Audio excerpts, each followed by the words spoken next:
Hi, everyone. I've heard a lot in the news in the last couple of days about these drones or so-called drones over U.S. bases, and actually just I don't know if they're all U.S., but U.S. and perhaps UK military bases in the United Kingdom.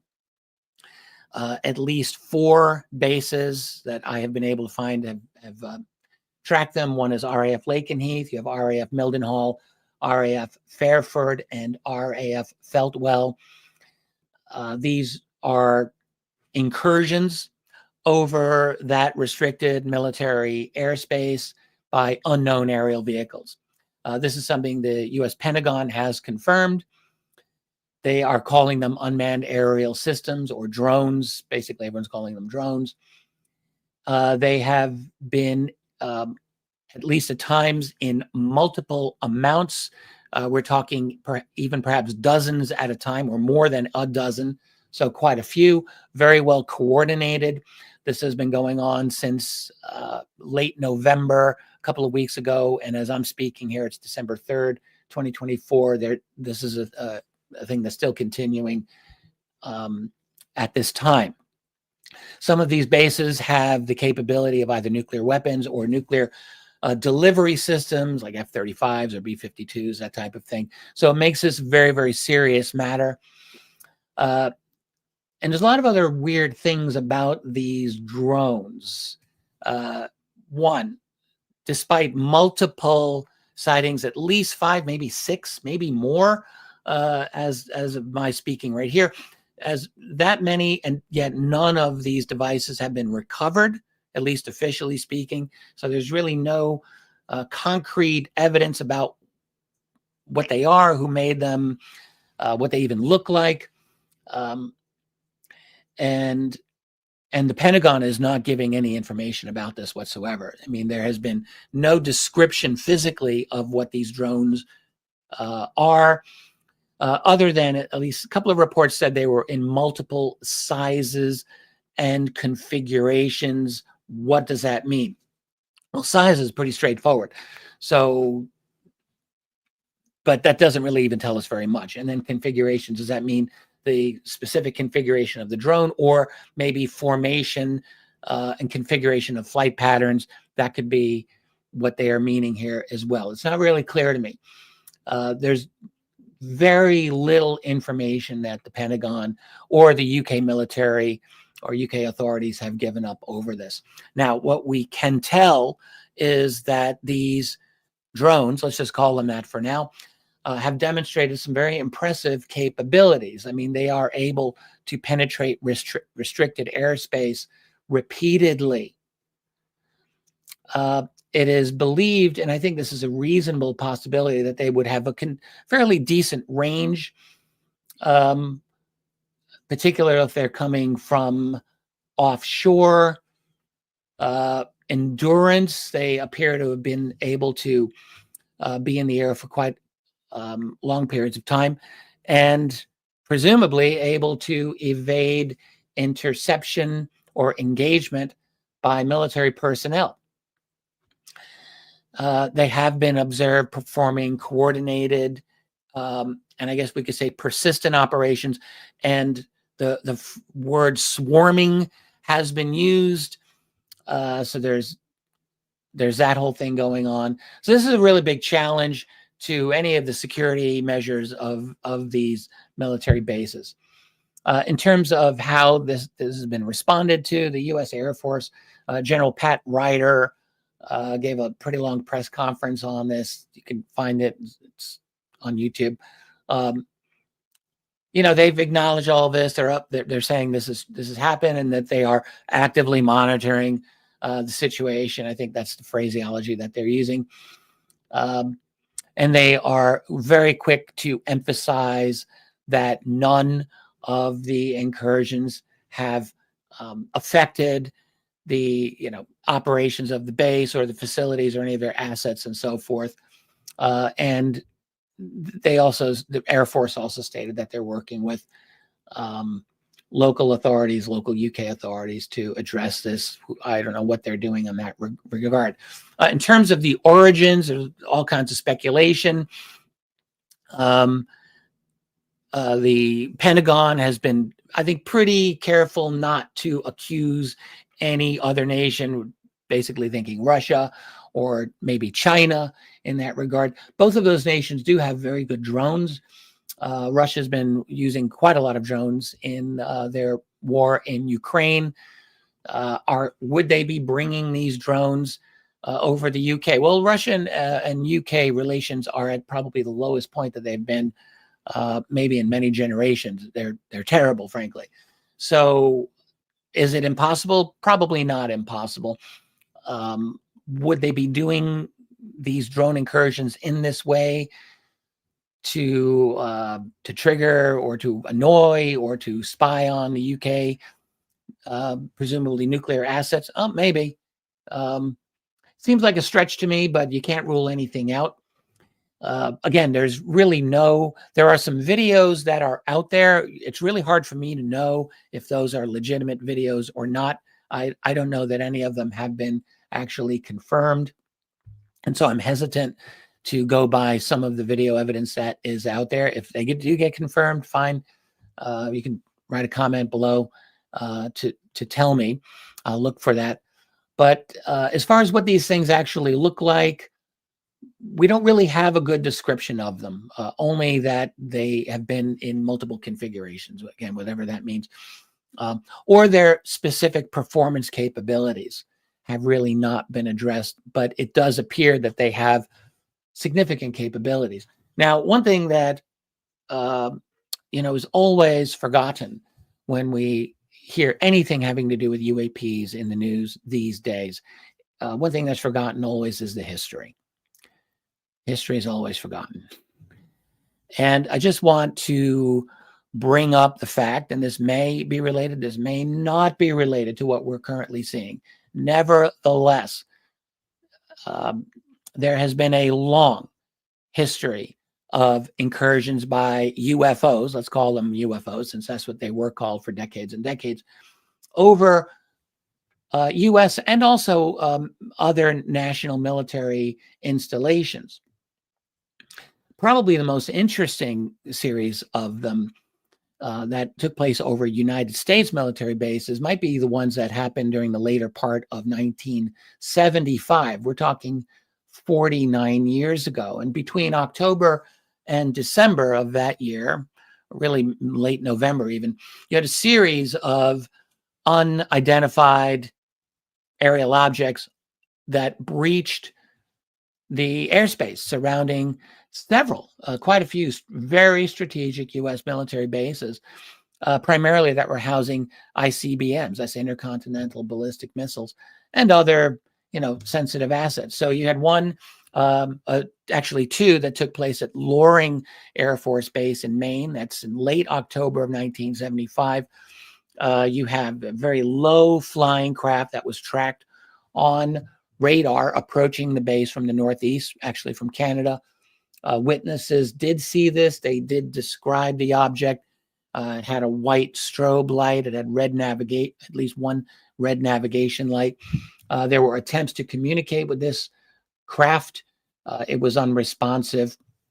It actually at one point was seen hovering low, maybe at an altitude of 500 feet or less, over the nuclear storage facility at Loring. It actually, I think on the second night, that object was over the base for a total of up to 7 hours. The base went on high alert. You had alarms blaring. They could have made a movie about that Loring encounter. It was that amazing. And then the next thing they knew, it fled the scene. It was gone.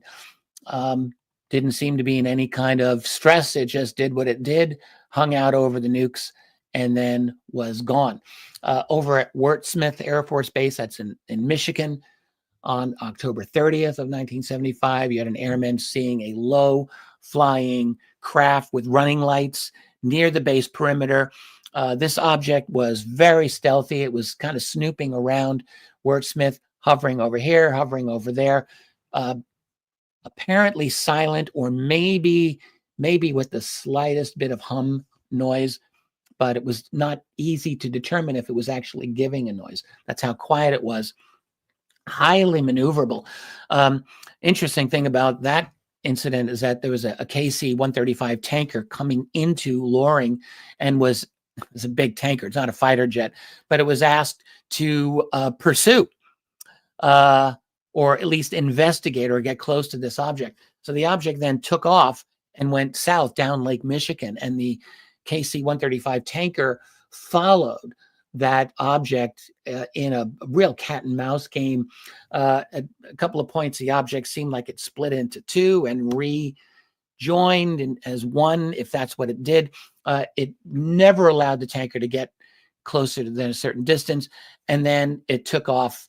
One of the men in the aircraft was interviewed by the base historian about this later, and he said, "I know this may sound crazy, but we saw that object just taking off, doing more than 1,000 knots, more than 1,000 miles per hour." Now, considering that the object had been hovering and maneuvering very slow over the base previously, that's a heck of a performance capability right there, back in 1975, no less. But there were other sightings in that wave during 1975. One was at Minot Air Force Base in North Dakota. This was in the early part of November. You had a bright, silent object, I guess you could say buzzing by the base at fairly low altitude. Ground observers were able to describe it. It was very bright and very close. Grand Forks Air Force Base in North Dakota reported a UFO near the base, not much in details. And then at Malmstrom Air Force Base in November of that year, a series of rather awe-inspiring incursions over that base by unknown objects that played cat and mouse games with interceptors, as seen by people on the ground. Totally outperformed, outclassed anything that we could throw at them.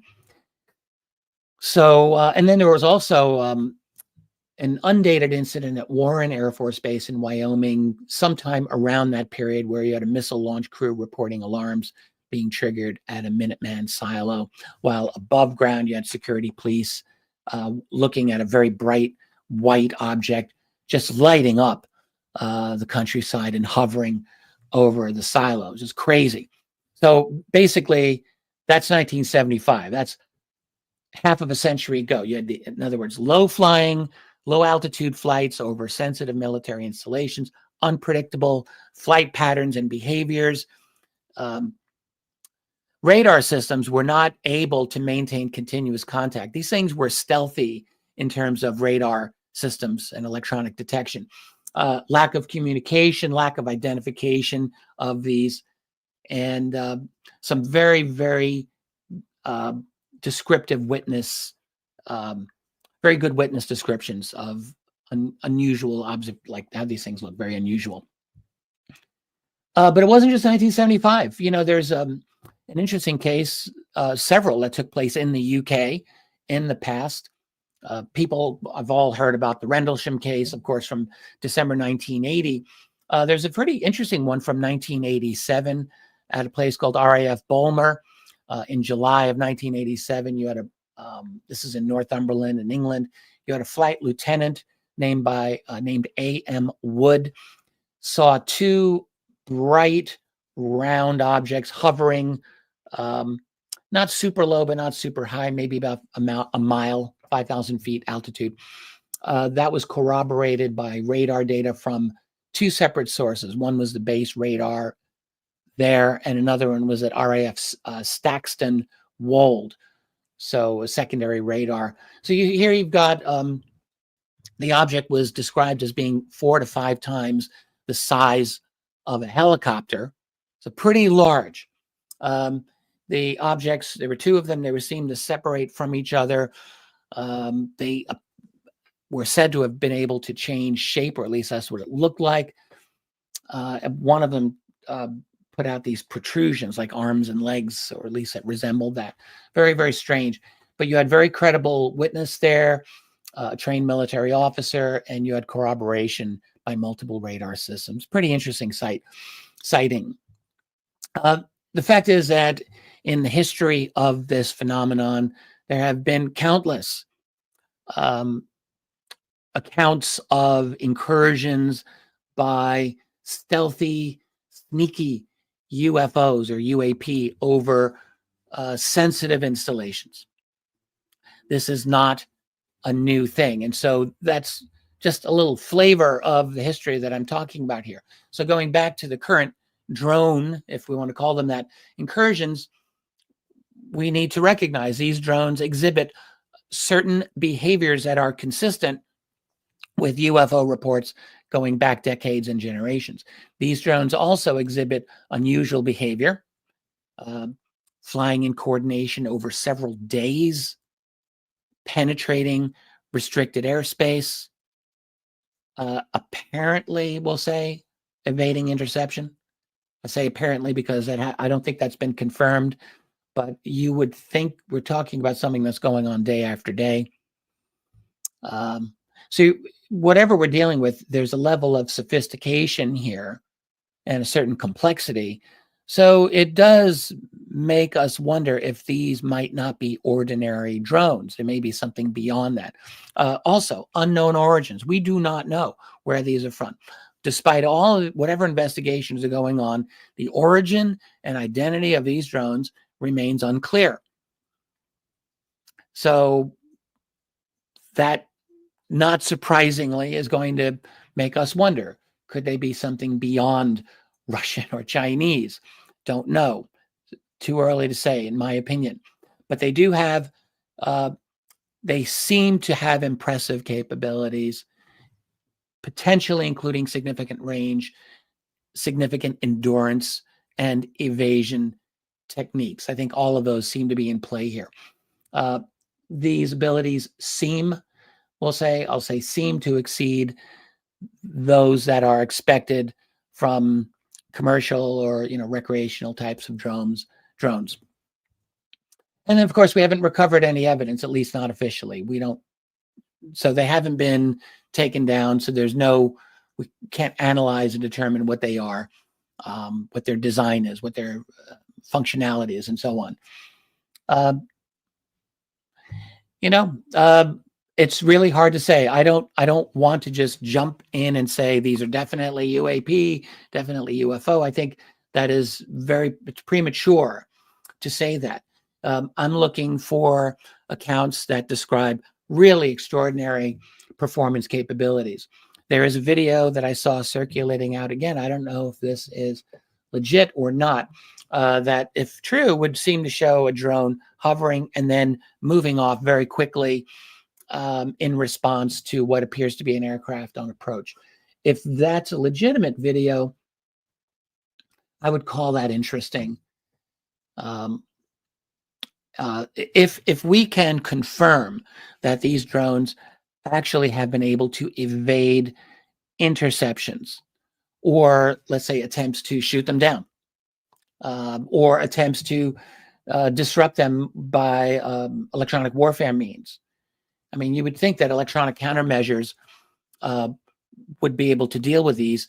But again, you really have to wonder how good U.S. electronic countermeasures really are in the current situation of warfare as it exists at the end of 2024. You could speculate that if these are Russian, that they have superior electronic countermeasure systems in place, which I think many people do think that they do have better electronic countermeasures in their drones, but I don't really know how superior, if at all, that those happen to be. So if these drones are able to consistently evade any and all attempts either to intercept or take them down, we have to start wondering what they actually are.